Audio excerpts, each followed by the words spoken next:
प्रधानमंत्री नरेंद्र मोदी के इंडोनेशिया दौरे का आज तीसरा और आखिरी दिन है और आज प्रधानमंत्री मोदी इंडोनेशिया के सबसे बड़े और ऐतिहासिक हिंदू मंदिर प्रम्बानन का दौरा करने जा रहे हैं। वहीं से पहले कल जकार्ता में द्विपक्षीय वार्ताओं और रणनीतिक फैसलों का महादौर देखने को मिला है, लेकिन आज जो कार्यक्रम है वो बेहद महत्वपूर्ण है। प्रधानमंत्री नरेंद्र मोदी का सबसे बड़ा हिंदू मंदिर है, त्रिदेव को समर्पित मंदिर है ये, और परिसर में छोटे बड़े 240 मंदिर है इस वक्त।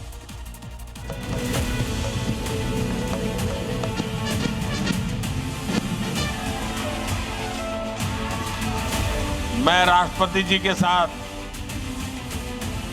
उस पवित्र मंदिर के दर्शन के लिए जा रहा हूं। भारत और इंडोनेशिया के बीच मजबूत होते रणनीतिक रिश्तों की गवाही इन तस्वीरों ने खुद ब खुद दे दी, जहां पीएम मोदी को इंडोनेशिया के सर्वोच्च नागरिक सम्मान से नवाजा गया। आज इस दौरे का सबसे भव्य और सांस्कृतिक अध्याय लिखा जा रहा है, जब पीएम मोदी योग्याकर्ता में स्थित 1170 साल पुराने ऐतिहासिक प्रम्बानन शिव मंदिर परिसर का दौरा कर रहे हैं। और सबसे खास बात यह कि यूनेस्को की इस विश्व धरोहर के संरक्षण और जीर्णोद्धार के लिए भारत और इंडोनेशिया मिलकर एक मेगा प्रोजेक्ट की शुरुआत कर रहे हैं, जिसमें भारतीय पुरातत्व सर्वेक्षण यानी ASI तकनीकी सहयोग देगा। ये मंदिर 9वीं शताब्दी का भगवान शिव, भगवान विष्णु और भगवान ब्रह्मा यानी त्रिदेव को समर्पित है। इस मंदिर की सबसे खास बात यह कि इसके अंदर की दीवारों पर रामायण और कृष्ण लीला की कहानियों को चित्रों के जरिए दिखाया गया है, जो भारत से सांस्कृतिक जुड़ाव को दिखाता है। लेकिन दुनिया के सबसे बड़ी मुस्लिम आबादी वाले देश में पीएम मोदी का प्रम्बानन मंदिर जाना क्या संदेश दे रहा है और क्यों भारत के लिए सामरिक रूप से अच्छा है, ये जानेंगे हमारी इस डिबेट में। तो बने रहिए जी न्यूज के साथ। और आज इसी मुद्दे पर हम बातचीत करेंगे कि कैसे भारत की विरासत इंडोनेशिया तक पहुंची और आज भी वहां पूजी जा रही है। गेस्ट का बड़ा पैनल हमारे साथ है। जेके त्रिपाठी, पूर्व राजदूत हमारे साथ, रौमिंदर सचदेव, फॉरेन एक्सपर्ट हमारे साथ, आचार्य राज मिश्रा धर्माचार्य हमारे साथ, अमन गिरी धर्माचार्य हमारे साथ इस समय है। सबसे पहले त्रिपाठी सर, क्योंकि जिस तरीके से जो हिंदू विरासत है वहां पर पहुंची हुई है और एक तरीके से कह सकते हैं सिविलाइजेशन डिप्लोमेसी दिख रही है, क्या ये इतनी ही पावरफुल है जितनी हार्ड डिप्लोमेसी पावरफुल है आज की डेट में? देखिए, भारत और इंडोनेशिया के बीच में संबंध सिर्फ पिछले 60-70 साल से नहीं है, जब से दोनों देश स्वतंत्र हुए।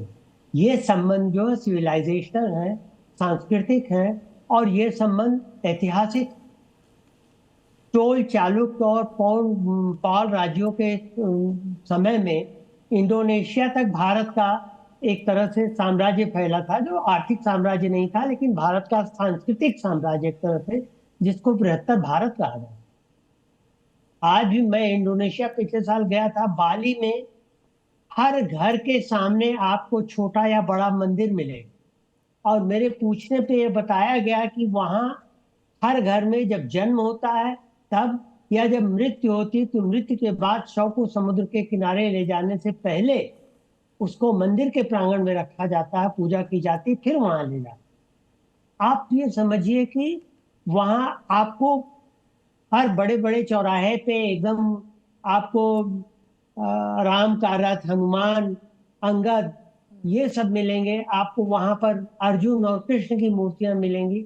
मैंने किसी से पूछा भी, वहां के एक नेता से, कि आप तो मुस्लिम देश है, 97% मुस्लिम देश है, सिर्फ 0.1% हिंदू है, तो आप ये सब क्यों करते हैं कि आपके नोट पे राम और सीता या गरुड़ या हनुमान छपे होते हैं? उन्होंने ये बताया कि देखिए, इस्लाम हमारा धर्म है, लेकिन ये हमारी संस्कृति है। रामलीला होती है, कृष्ण लीला होती है, वहां के लोग इतने गुथे हुए हैं भारतीय संस्कृति के साथ, हिंदू संस्कृति के साथ, कि आप उनको अलग नहीं कर सकते। भले ही वो नमाज पढ़ते हैं, लेकिन इसका मतलब ये नहीं कि वो अपनी सांस्कृतिक धरोहर जिसको मानते हैं। जेके त्रिपाठी सर, ये बिल्कुल सही करें आप कि ये उनकी संस्कृति है। रविंदर सर, क्या मैसेज जाएगा ये जो पूरी कवायद चल रही इस वक्त? Thank you.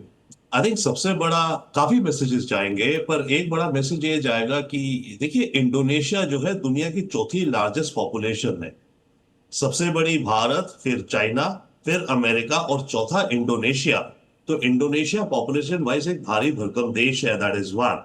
सेकेंडली, ये भारी भरकम देश, करीब 16-17 हजार इसके आइलैंड्स एंड टापू हैं, बिल्कुल मिडिल में बैठा हुआ है इस पैसिफिक ओशन और इंडियन ओशन के। जी।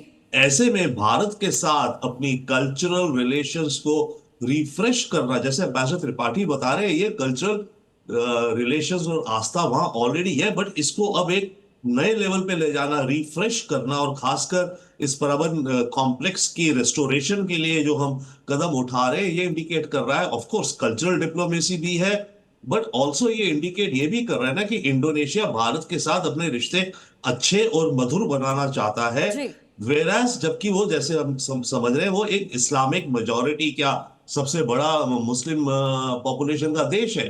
तो ऐसे में एक लार्ज मुस्लिम कंट्री और एक लार्ज, लेट्स से हम प्रीडोमिनेंटली हम सेकुलर हैं, बिल्कुल हिंदू मुस्लिम सिख ईसाई हैं, बट ज्यादा हमारे यहाँ हिंदू सभ्यता चलती है। तो इस बीच में इन दोनों देशों की स्ट्रेटेजिक डील्स भी आ जाना, ये इंडिकेट करता है बहुत ज्यादा, ये बहुत महत्वपूर्ण है रविंद्र सर। आचार्य राजमिश्रा, क्योंकि इस मंदिर से जुड़ी हुई बहुत सारी पुरानी कथाएं हैं जिसमें लोग ये भी कहते हैं, और इंडोनेशिया के लोग ये मानते हैं कम से कम, कि भगवान श्री राम का जो जन्म है वो उसी मंदिर में हुआ है। लेकिन अयोध्या में जन्म हुआ ये हम सब जानते हैं, लेकिन कहीं ना कहीं जो विरासत है वो वहां तक पहुंची। 9वीं शताब्दी में मंदिर बनी, लेकिन जो भारत की विरासत है वो आपको जरे जरे में नजर आएगी। मंदिर का इतिहास क्या कहता है आचार्य जी? देखिए, अगर मंदिर के इतिहास को लेकर के बात किया जाए तो वास्तविकता में कहा जाता है कि ये मंदिर बहुत पुरातन बना हुआ है, और क्योंकि अगर मैं इंडोनेशिया की परिस्थिति को लेकर के देखूं तो वहां जो भारतीय पुरातन सभ्यता है, जो पुरातन संस्कृति है, वहां के लोग उसको फॉलो करते हैं। इस मंदिर के लिए करीब 1100 वर्ष से ऊपर का समय बताया जा रहा है कि जब से ये वहां पर मंदिर बना हुआ। जैसा कि अभी बता रहे थे हमारे साथ जो साथी जुड़े हुए, उन्होंने कहा कि वहां पर हर घर के बाहर मंदिर बना हुआ है। तो ये मंदिर बहुत पुरातन है, और यहाँ भगवान देवाधिदेव महादेव इत्यादि की बहुत पुरातन समय से आराधना होती है। यहाँ डिफरेंट और सभी देवता हैं जिनका वहां पर है। तो मंदिर का इतिहास बहुत पुराना है, लेकिन सबसे इंपॉर्टेंट विषय जो मुझे लगता है इंडोनेशिया से सीखने की आवश्यकता है। जैसा अभी बात हो रही थी कि इंडोनेशिया 97% मुस्लिम कंट्री का देश है, लेकिन अगर हम बात करें शांति की सूची में, अगर हम कुछ अदर मुस्लिम कंट्रीज को देखें तो वहां की परिस्थितियां हम सभी लोग जानते हैं। जो शायद कन्वर्ट हुए हैं उनकी परिस्थिति हम जानते हैं, अपने पड़ोसी कंट्री की परिस्थिति हम जानते हैं। इंडोनेशिया और भारत हमेशा से जुड़े रहे हैं। अमन गिरी जी, वहां पे आज भी रामायण का मंचन होता है, रामायण बेले कहते हैं, कई जगह पर उसका मंचन होता है। वो सांस्कृतिक विरासत को कैसे जोड़ता है? और प्रभु श्री राम जो भगवान हैं वो वहां की एक तरीके से उस नायक के तौर पर जाने जाते हैं जो सांस्कृतिक तौर पर दोनों देशों को जोड़ता है। इंडोनेशिया की ये धरती आज भी राम को भूली नहीं, राम को अपना मानती है, राम को अपने परम आदरणीय पूर्वजों में से एक पूर्वज मानती है। चाहे उन्होंने इस्लाम पंथ को माना, इस्लाम पंथ को मानते हुए भी उन्होंने राम को नहीं भूला। और यही परिवर्तन, यही एक बड़ा फर्क है भारतीय मुसलमान में और इंडोनेशियन मुसलमान में, किस तरीके से वो राम की धरती पे होकर भी राम को भूलने का काम करते हैं, और वो राम से दूर होकर भी राम को अपना मानते हैं। और जो राम को मानेगा उसमें जिस प्रकार के सकारात्मक परिवर्तन आएंगे, ये इंडोनेशिया में देख सकते हैं और पाकिस्तान में देख सकते हैं। हाँ। त्रिपाठी सर, प्रधानमंत्री मोदी वहां पर मंदिर में पहुंचे, इसका संदेश क्या जाता है?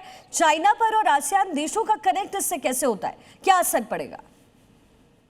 देखिए, चाइना पर इसका मेरे ख्याल से कोई ऐसा असर नहीं पड़ेगा। जो प्रधानमंत्री मंदिर जा रहे हैं, प्रधानमंत्री ने और जगह जो बात की है, ये सब भारत और इंडोनेशिया के बीच में होने वाले संबंधों को और प्रगाढ़ करता है। चीन पर मेरे ख्याल से इसका कोई असर नहीं पड़ेगा। हालांकि चीन कोशिश कर रहा है, पूरी तरह से कोशिश कर रहा है कि वो इंडोनेशिया को अपने पाले में ले ले, लेकिन चीन के इंडोनेशिया के साथ पुराने नहीं है उतने संबंध जितने हमारे साथ। और दूसरी चीज देखिए ये है कि इंडोनेशिया में हमने अभी एक बंदरगाह बनाने का हमने समझौता किया है, जो कि जिस द्वीप पे है वो सिर्फ 100 मील दूर है इंदिरा पॉइंट से, जो हमारे अंडमान निकोबार का सुदूर दक्षिणी द्वीप है। तो वो हमारे लिए स्ट्रेटेजिकली भी बड़ा इंपॉर्टेंट हो जाता है। इसलिए हमें ये देखना होगा, हमें चीन की या किसी और दूसरे देश की चिंता किए बिना, कि हम इंडोनेशिया के साथ 1 to 1 किस तरह से संबंध और बढ़ाते हैं, जी। खास तौर से इस परिप्रेक्ष्य में जब हमारे पास ऐतिहासिक और सांस्कृतिक धरोहर के तौर पे हमारे संबंध हैं। जी, मैं लौटता हूं त्रिपाठी सर आपके पास। रविंद्र सचदेव जी, आपकी बात अधूरी रह गई थी बीच में, मैं चाहता हूं उस बात को आप कंप्लीट करें। सॉरी, कौन सी बात? जो आप कह रहे थे कि वहां से सीखने की जरूरत है कि कैसे वो अपनी संस्कृति को बचाए रखते हैं, और एक बड़ा मैसेज है। ओ या डेफिनेटली बड़ा मैसेज है, बहुत बड़ा मैसेज है। और बाय द वे इस समय जो ये कल्चरल तो है ही है, उसमें कोई डाउट नहीं। मैसेज है, ये जियो पॉलिटिकल मैसेज है, हम उसको डिनाई नहीं कर सकते। और इसमें जियो पॉलिटिकल रियलिटी भी है। इंडोनेशिया को चाइना अपने इन्फ्लुएंस में लाना चाहता है जी। उधर अमेरिका भी इंडोनेशिया को अपने इन्फ्लुएंस में लाना चाहता है। तो इंडोनेशिया एक तरह से इन दोनों देशों के बीच में काफी इंटेंस कंपटीशन के बीच में है। और इंडोनेशिया ने पिछले साल अमेरिका के साथ एक मेजर डिफेंस पार्टनरशिप करी है। तो चाइना विदाउट डाउट इसको बड़ी ही बड़ी क्लियर आई से देख रहा है। जैसे एम्बेसडर त्रिपाठी अभी बता रहे हैं, इसमें एक पोर्ट का भी एग्रीमेंट है, जिस पोर्ट को हम जॉइंटली डेवलप करेंगे। और बार बार बात होती है, मलक्का स्ट्रेट एक चोक पॉइंट है चाइना की शिपिंग के लिए। तो चाइना डेफिनेटली इसे देख रहा है, थोड़ी चिंता की नजर से देख रहा है। पर पॉइंट है कि हमारे पास एक कहें तो एक अलग स्पेशल लीवर है, जो कि है हमारी कल्चरल रिलेशंस। और जो ये विजिट हो रही है, इसमें एक चीज और मुझे नजर आती है कि भारत जो है अपने सॉफ्ट पावर में संस्कृति का बड़ा अच्छा इस्तेमाल कर रहा है। इसका दूरगामी परिणाम क्या नजर आता है? और क्योंकि इतने सालों पहले जो सभ्यता, जो संस्कृति पहुंची होगी, वो आज भी वहां पर जगह जगह नजर आती है। त्रिपाठी सर ने बताया घर के बाहर मंदिर होते हैं और वही पूजा पाठ की जो पद्धति है वो अपनाई जाती है। इसके दूरगामी परिणाम क्या दिखते हैं और क्या वजह हो सकती है सर? देखिए, बिफोर आपके पॉइंट को मैं एक चीज और कहना चाहता हूँ। ये केवल हम ही अपनी सॉफ्ट पावर यूज नहीं कर रहे, तो इंडोनेशिया भी यूज कर रहा है ना। इंडोनेशिया भी तो ये लीवरेज बना रहा है इंडिया के साथ कि देखो हमारे यहाँ इतनी अच्छी हिंदू सभ्यता, इतने पुराने विरासत है, तो इसके चलते हमारे और आपके रिश्ते अच्छे होने चाहिए। तो ये जो सॉफ्ट पावर और कल्चरल डिप्लोमेसी और रिलीजियस डिप्लोमेसी कुछ हद तक हम गए, ये जो चल रही है, ये हम तो इनिशिएट कर रहे हैं, पर इसकी कंप्लीशन तभी होती है जब इंडोनेशिया खुद भी आगे कदम उठाकर हमारे साथ वैसे रिश्ते बनाना चाहे। So that is one. दूरगामी जहां तक बात है, यूर एब्सोल्युटली राइट, दूरगामी है कि जितने स्ट्रॉन्गर ये रिश्ते होंगे, उतने स्ट्रॉन्गर हम दोनों देशों के बीच में दूसरे रिश्ते भी होंगे। बेटर अंडरस्टैंडिंग होगी, डेवलपमेंट प्रोजेक्ट्स की अंडरस्टैंडिंग होगी। एंड आई थिंक जैसे प्राइम मिनिस्टर मोदी ने कहा था, हमारा ऑब्जेक्टिव है प्रॉस्पेरिटी को बढ़ाना, ना कि एक्सपेंशन को बढ़ाना। जी ठीक है सर, मैं लौटता हूँ आपके पास। आचार्य राज मिश्रा जी, एक बड़ी बात यह है कि जब भी प्रधानमंत्री ऐसे दौरे पर होते हैं तो कोशिश होती है कि सभी जगहों पर जाएं जहां से एक मैसेज भी जाए और कूटनीतिक दृष्टि से भी वो बेहतर हो। मगर इंडोनेशिया में मंदिर में जाना, और जैसा जेके त्रिपाठी सर कह रहे थे कि वहां की संस्कृति अलग है, वहां से हम क्या सीख सकते हैं? देखिए, एक सबसे बड़ी बात तो ये, वहां से अगर मैं सीखने की बात करता हूं तो सबसे बड़ी विशेषता ये है कि अपने मूल जड़ को नहीं भूलना चाहिए। अगर हम कहीं से सीख सकते हैं तो इंडोनेशिया से सीख सकते हैं। बेशक वो कन्वर्ट हुए, लेकिन जैसा कि अभी हम सब लोग चर्चा कर रहे थे कि उन्होंने अपने जड़ को नहीं भुलाया।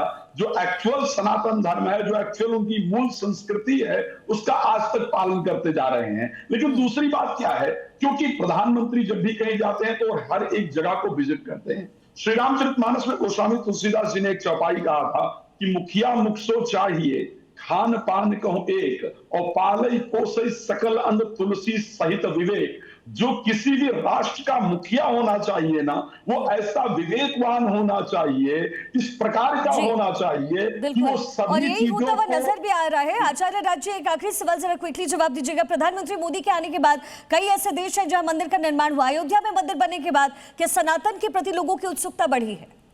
देखिए, सनातन ही एक धर्म है जो कहता है सर्वे भवन्तु सुखिनः सर्वे सन्तु निरामया सर्वे भद्राणि पश्यन्तु मा कश्चित् दुःखभाग् भवेत्। अगर विश्व के अंदर शांति लाना है, प्रधानमंत्री जी बार बार कहते हैं, हम विस्तारवाद पर भरोसा नहीं करते, हम विकासवाद पर भरोसा करते हैं। तो सर्वे भवन्तु सुखिनः का जो मंत्र है वो सिर्फ भारत से हो सकता है, और ये आदरणीय प्रधानमंत्री जी ने हर कंट्री के अंदर जाकर के बताया है। चलिए, बहुत बहुत शुक्रिया आप सभी का हमारे साथ जुड़ने के लिए। तो प्रधानमंत्री मोदी का इंडोनेशिया का दौरा और सबसे बड़े मंदिर में आज प्रधानमंत्री मोदी प्रवेश करने जा रहे हैं।